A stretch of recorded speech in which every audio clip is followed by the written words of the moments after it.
RTC కార్మికుడు చనిపోవడానికి రేవంత్ రెడ్డి నిర్ణయమే కారణమని చెప్పుకోవచ్చు. ఎందుకని చెప్తే ఎక్కడైనా కానీ ఏ ఉద్యోగులైనా కానీ వాళ్ళ యొక్క డిమాండ్లని పరిష్కరించుకోవడానికి సమ్మె చేస్తారు. మన రాష్ట్రంలోనే కాదు, దేశంలో ఎక్కడైనా కానీ ఈ సమ్మెలు చేస్తూ ఉంటారు.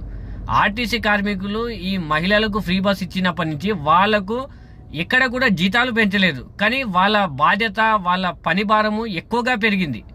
ఇది మాత్రము ఖచ్చితంగా ఒప్పుకోవాల్సిందే. కొంతమంది ఆర్టీసీ కార్మికులు ఎక్కిన ప్రజలతోని ఒక గొడవలకు, అదేవిధంగా వాళ్ళపై దాడులు కూడా జరిగినాయి. అయితే రేవంత్ రెడ్డి వాళ్ళు ధర్నాలు, సమ్మెలు చేస్తూ ఉన్నారు. సరే, ఒక 5-6 రోజులు అయిన తర్వాతనన్నా ఆ సమ్మెకు పరిష్కారం చేయాలి. రేవంత్ రెడ్డి వాళ్ళపై, ఆ సమ్మెపై కారం పొడి చల్లినట్లు రేవంత్ రెడ్డి నిర్ణయం ఏం చేసిండు? ఈ ప్రైవేట్ బస్సులని నడిపించిండు. ప్రైవేట్ బస్సులని కూడా ఎవరితో నడిపించిండు? బీహార్ నుంచి, యూపీ నుంచి ఆ డ్రైవర్లని అరవకొర వాళ్ళు నేర్చుకున్న వాళ్ళతోని నడిపిస్తూ ఉన్నాడు.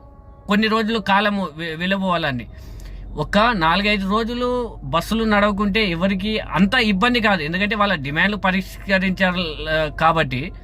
రేవంత్ రెడ్డి వీళ్ళని ఒక చీడ పురుగుల్లాగా చూసి, నువ్వు బీహార్ నుంచి, యూపీ నుంచి తీసుకుని వస్తే ఇన్ని రోజులు వాళ్ళు కష్టపడి తెలంగాణ ప్రజలకు సేవ చేసిండ్రు. ప్రతి ఒక్కరు జీతాలు లేకుండా సేవ చేయరు ప్రతి ఉద్యోగులు, కానీ వీళ్ళు ఎక్కువ సేవ చేసిండ్రు ఈ ఉచిత బస్సుల నుంచి. వాళ్ళ ఆ విధంగా అయ్యే వరకల్లా భావోద్వేగానికి గురయ్యారు. మేము ఇన్ని రోజులు ప్రజలకు సేవ చేసినా కూడా ఇన్ని ఇబ్బందులున్నా, ఒక ఆర్టీసీ కార్మికుడు ఉదయము 4 గంటల నుంచి నైట్ 12-1 అవుతుంది, అంత వాళ్ళు శ్రమ పడుతున్నా కూడా రేవంత్ రెడ్డి ఎందుకు గుర్తిస్తలేడని ఎవరికైనా భావోద్వేగానికి గురవుతారు. చిన్న ఒక డిమాండ్లని పరిష్కరించకపోగా ఈ విధమైన చిల్లర పనులు బీహార్ నుంచి, యూపీ నుంచి తీసుకుని వచ్చిండు కాబట్టి ఆ మనస్తత్వానికి గురై అతను సూసైడ్ చేసుకొని మరణించడం జరిగింది.